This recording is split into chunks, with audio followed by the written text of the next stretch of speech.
So I was talking to my friends recently, and we were just reflecting on the year it has been. And every time the doorbell rang, metaphorically speaking, it was a blessing, a boundary, a betrayal, or a new buddy. Stay tuned.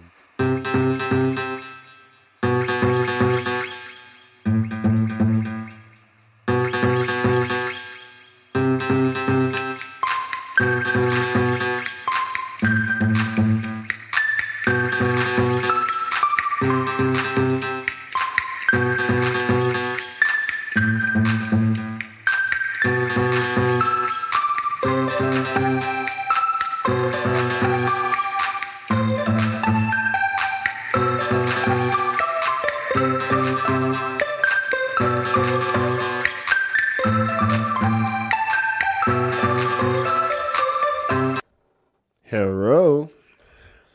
Welcome to the Bird Brain Podcast, where the goal is to rise above it all, stay elevated, create that infinity, and up your you. I'm your host, Isaiah. How are you? I'm just staring at something on my wall right now. It's a piece of decor, and like so many things just went through my head just now. This is always, you know what, y'all? First of all, I want to say I appreciate every person that takes the time to listen to this podcast. I was talking to one of my clients recently, and they were saying how, you know, oftentimes when we're in session, or all the time when we're in session, it is me listening to them, and it's they're talking about their things, and they're like, I feel so bad in a weird way, and I know I shouldn't. I'm like, yeah, this is your time, this is your space. But they're like, I listened to your podcast, and for the first time, I got to just listen to you. What? It was such a an amazing sentiment, and it's so funny because in a lot of different ways throughout the week, I was reminded, just unprompted, unprovoked, of what I do, how I show up, and how it may impact other people without me knowing. And it was such a moment, like even some of my closest friends randomly, just came out of the woodworks and said certain things to me. And I'm like, who are you? What are you doing to me right now? What is this? You're blocked. But no, some of the sweetest things were said. And, it's just truly a gift that keeps on giving. And, especially during the holiday season where there can be a lot of things that come up. Forgive my voice, but a lot of things can come up at one time, and it's an opportunity to reflect, because sometimes holidays are mundane until what we used to have is no longer there, or there's been a separation of some sort, or there's been an addition, right? There are all these little different big things that come up around the holiday season. And I think for me, I was just thinking about how quick this year was. This was a very quick year, a very quick year. And I've learned so much about a lot of things. I've grown in a lot of ways, more than I may realize or give myself credit for. But overall, it was just truly an opportunity to recognize, how quick life is, right? How fragile it can be. The importance of relationships, and I think the importance of being in relationship with people who also want to be in it. The importance of having connections with people who also value them. The importance of having a good relationship with yourself so you can recognize the differences. I think a lot of times people go out into the world and are like, yeah, I just want to have good people around me, etc. It's like, but how good are you being? Are you aware of that? Right? How self-aware are you in terms of like how you may be choosing people to be around, or even how you're treating yourself, right? Think about I think I was just laying down, and sometimes my biggest inspiration comes when I'm like laying down, or I'm in the shower, or I'm just like I'm thinking, or not thinking. You know what? It comes to me in very different ways. It's crazy. Some experiences will inspire me much later on than in that immediate moment. Um, and I'm cool with that. I am so cool with that. And then other times, there's certain things that are happening in action, and it's just like, oh, damn, this is it. And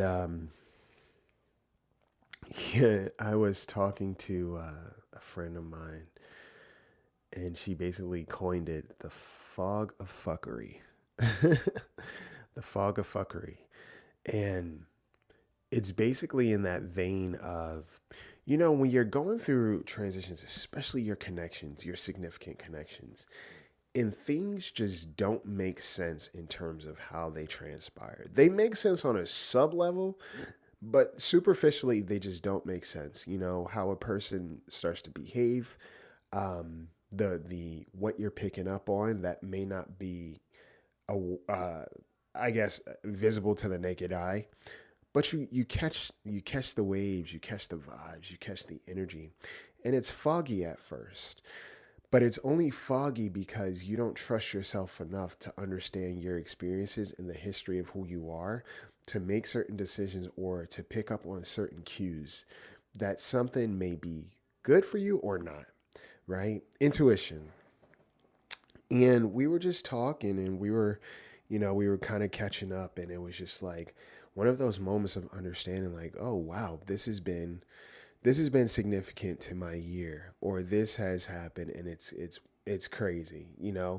And when you play it back like a tape, or you play detective almost, it's like I could see this coming, and these little things are indicative of what was to come, right? Um, and it's foggy. It could be very foggy. And sometimes when these things happen, they feel like an element of betrayal. And in some cases, you are being betrayed, right? Betrayal is not just, a malicious backstabbing kind of process. Betrayal can simply look like somebody not taking care of their relationship with you, despite what they say they're trying to do, or despite what they tell you they're going to do. They just never really show up. And what they're doing is they're kind of pigeonholing, right? They're taking up space that they're not taking care of. And in that, they're taking from you, right? And they're not being honest about it, right? Betrayal comes in a lot of forms, right? Inconsistencies is a form of betrayal, right? Actions and words not aligning, a form of betrayal, right? It's so interesting when you catch it, okay? And the blessing in that is when you recognize a certain behavior or a certain action or certain energies or certain patterns. The blessing in that is that you are aware of something. You're aware of something, okay? And when you have that awareness, you can do something about it, right? When you have that awareness, you can definitely do something about it. And if you are aware of yourself, and you are aware of your actions, and you are aware of your character, you are aware of your reputation, you can most certainly trust that what I see and what I feel is kind of on the mark. And the way you really know it is because after you mention certain things or you address certain things, no matter how much somebody denies it, they cannot get it out of their system in terms of how they move. And they continue to do that same thing. But the only difference this time is that whatever they're doing, you're a little bit more removed from it. You're a little bit more removed, okay? The way I like to think about it is by the time that I address something, I've been aware of it for quite some time. And in that time, I've made it a point to check in with myself, check in with my behavior, right?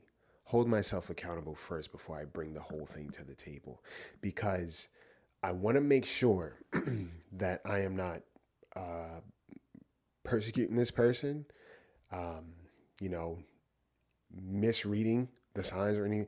I want to make sure, and especially if I value the person. Now, respect comes in because if I do notice something that seems a little off, and I do respect the person in the relationship, I do want to have a conversation about it, or I do want to offer up some clarity, right? That's kind of step two, right? It's not just about catching the things, it's about catching yourself in terms of how you deal with the thing, okay? I always say if I respect somebody enough, ambiguity should not be a part of the equation. When you respect somebody, even if they're doing something that you may not necessarily agree with and it's affecting you, if you respect them and you respect the relationship and you have a level of self respect, a conversation can be had. Okay? It's almost necessary, right?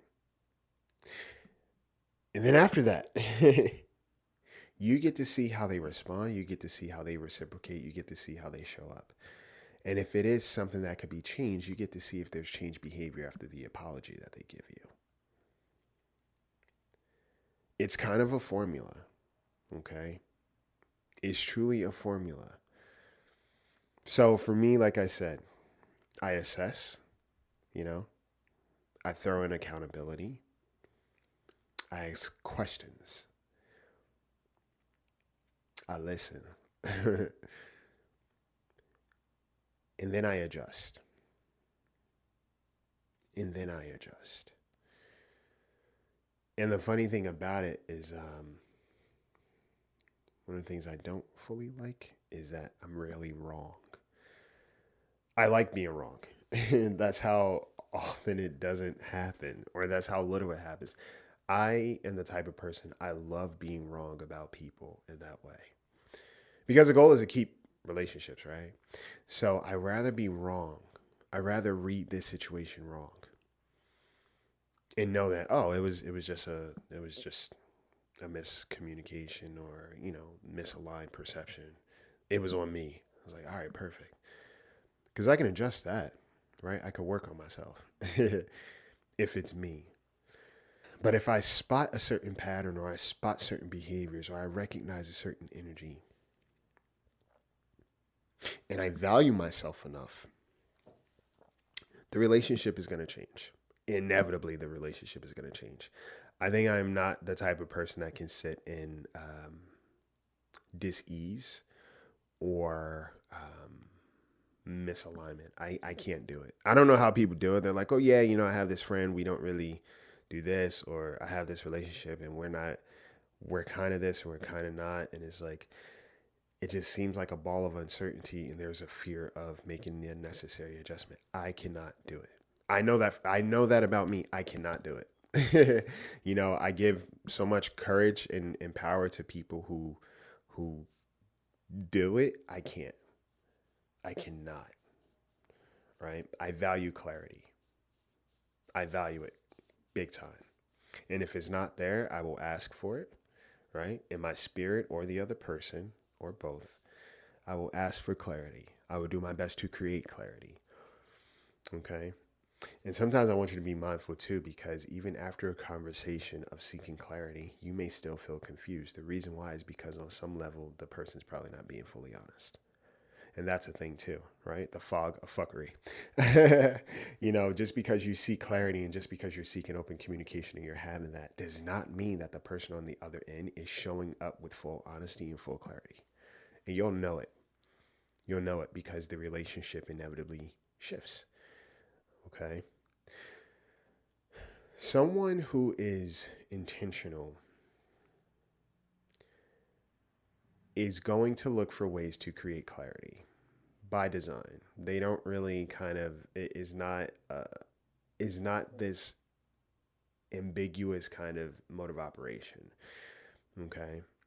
And, this therapist, he said, people who deserve the benefit of the doubt, the people who actually deserve the benefit of the doubt rarely need it. They rarely need it. The people who actually deserve it rarely need it. Why? Because they don't constantly put you in situations to not only not trust yourself, but also not trust them. Okay. They kind of clear the fog. And the blessing in that is if you are receptive to what you recognize and how you feel, and you're being fully honest and fully self aware, the blessing in that is now you have the opportunity to notice this is not what I want and make some adjustments. And in that adjustment that you make, you're now creating life and opportunity and room for what you actually are seeking, for what you are, for what you deserve, honestly. Right? People think automatically that because you walk away from somebody, you hate them. Or, because somebody's no longer in your life, or you guys aren't in each other's lives in the same way, that there's automatically hate. That's not how it works. And I said this on a podcast episode a long time ago, and somebody quoted me: I don't have to hate you first to love myself more. That is not a prerequisite. And I think a lot of people think like that. Is like, well, I still love this person, so I got to try to make the relationship work or whatever. You cannot make a relationship work with somebody who's not doing the work on their end. It's never going to happen. What you're going to do is degrade yourself, devalue yourself. And in process, you're going to continue a perpetual pattern until you eventually become resentful. And then you really don't like the person. And now it's this blow up, right? You don't have to get to that point first to reach your threshold of understanding, okay, this person obviously doesn't really consider me. And they have no desire to. Okay. And taking good person, bad person off the table. Some people are just not considerate. They're just not. Or the consideration doesn't really go past their convenient threshold, right? If it's not convenient for them, they don't really consider it. Or they don't consider you. And that's fine. Fine in the ways of that they don't have to change for you to make adjustments. Yes. And that's where boundaries come in.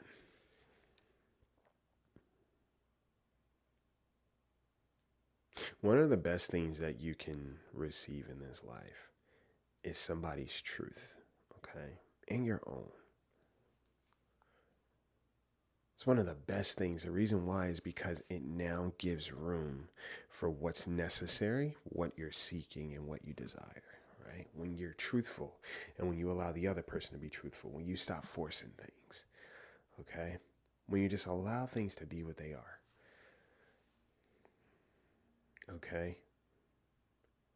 That's something that I've really learned over time. I think this year especially. Um, a lot of, like I said, adjustments in a lot of areas of my life. A lot of areas of my life, right?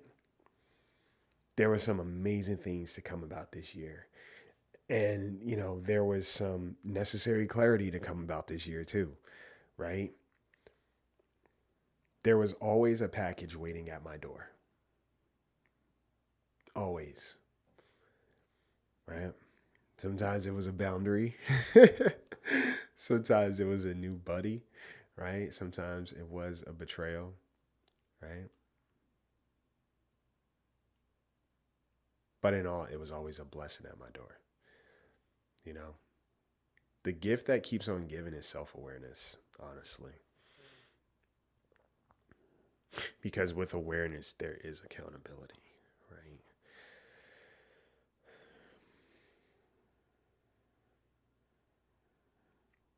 And sometimes if you're wondering what could I have done more of to keep a relationship, sometimes the more that you are considering doing or thinking about doing is you thinking less of yourself.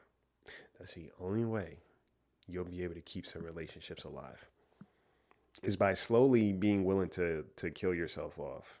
That's the only way certain relationships are going to work. Why?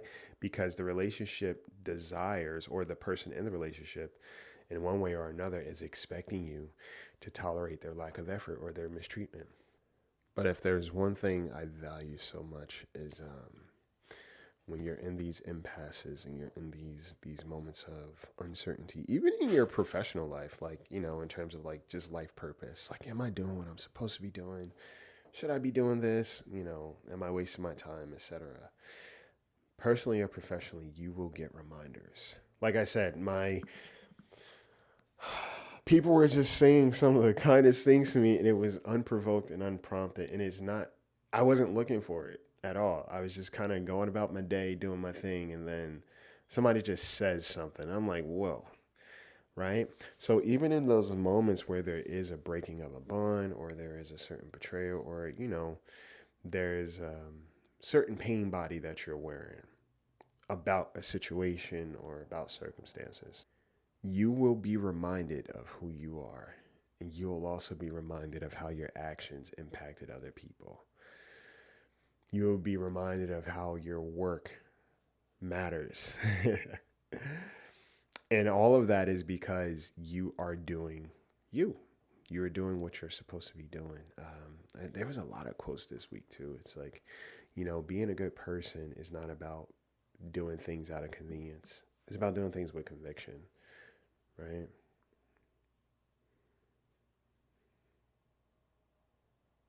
You know, there are people who are conveniently good, and a lot of times it's because of what they're seeking. And then there are people who are consistently kind. Mm. There are people who are conveniently good, and there are people who are consistently kind. Oh man, I'm gonna write that down. Please hold. That is a word. And no matter how, you know, I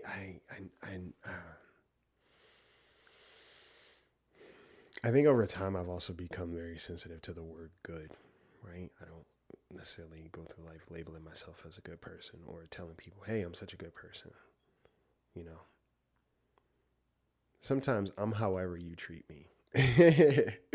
You know, if you mistake my kindness for weakness or something that you could step on, you are going to get the side of Isaiah that is very protecting of Isaiah.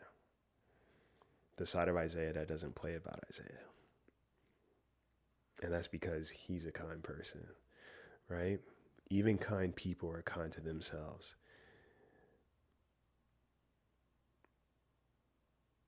Mm. However, kind people don't need to remind you that they're kind. They just do. They just are, right? So, as holiday season approaches, or we're in the throes of it, I just want you to think about the year, reflect, and think about what blessings have come to you in weird packages, right? Very unassuming packages, where you experience maybe heartbreak and what helped heal your heart. Um, you know, what bonds were broken, but what bonds were built, you know, and how much of yourself did you come to learn and understand and value and appreciate. Okay, because there's always a blessing in our experiences, and you becoming a better person is always something. Okay, that's always a blessing. Okay, so I just want you to think about that. That's something I've been thinking about, and I am so grateful. I was hanging out the other day after a full day of clients, and I was just like, man, I'm gonna chill and watch some anime. And as I was watching anime, I was just like, I'm grateful. No matter what's going on, no matter what's transpired, no matter the setbacks, the hangups, you know, the disappointments, the letdowns, whatever. In this moment, I am grateful, and all I'm doing is watching anime. I had a full day of clients, and then I got to spend the rest of my night just watching anime. And it's something so simple and sweet about that I loved. And I was like, this is everything. And this can exist partially because of everything that I've been through up until now. All right, so that's all I got for you guys. Coaching is available. I have a few more slots left. It's getting busy, y'all. Holiday season is getting crazy, but If you want one-on-one coaching and you want to work through some things, the link is in the description of this episode. Book a session or sign up to be a client. Yeah, I'm always down to help somebody get better, right? I don't know what's happening to my voice, but it's happening. So with that being said, take care of yourselves, guys. I hope you have an amazing Thanksgiving with family, chosen family or your family. I hope you just have people around that remind you of the blessing that is connection, and I hope you are aware of that in yourself. I hope you are working to be that in somebody else's life, okay? And just take it all in, right? Take it all in, because you never know how you're impacting somebody. But never hesitate to let somebody else know how much they're impacting you. Take care of yourselves. Take care of each other. Take flight.